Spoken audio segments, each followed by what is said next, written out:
le temps passe et ce problème continue de croître particulièrement sur les campus, puisque 4 élèves interrogés par une étude sur 5 affirment avoir déjà été victimes d'insultes, soit antisionistes, soit antisémites, mais antisionistes très proches de l'antisémitisme.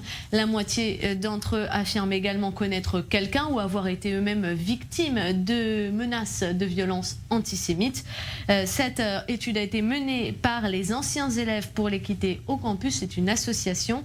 Elle a été menée entre fin mai et mi-juin auprès de 500 étudiants. Ce sont des chiffres donc alarmants et qui dénoncent également un laisser-faire de la part des encadrants, des enseignants, des universités qui ne réagissent pas, selon cette étude, assez face à de tels actes et parfois même des violences physiques. Encore plus grave, Sarah, cette enquête met en lumière des actes et remarques antisémites de la part des professeurs. Et oui, là c'est tout un florilège, alors soit des stéréotypes, soit des comparaisons déplacées entre la Shoah et d'autres choses, soit des remarques antisionistes ou des insultes même, des blagues déplacées également.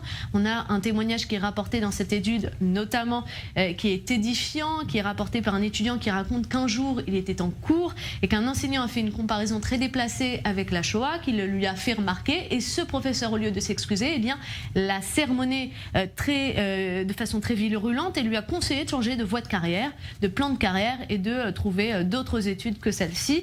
Une anecdote parmi d'autres qui sont rapportées dans ce document.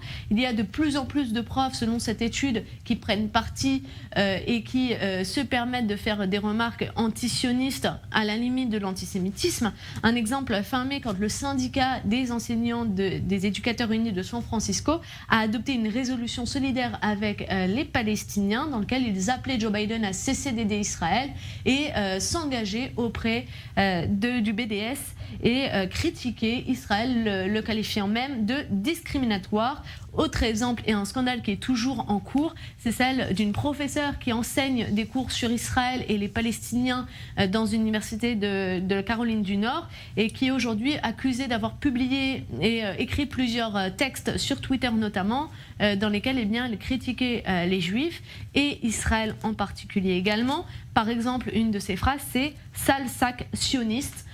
Pour répondre donc à des sionistes, un comportement très déplacé et pourtant elle n'a toujours pas été démise de ses fonctions, elle a simplement supprimé son compte Twitter.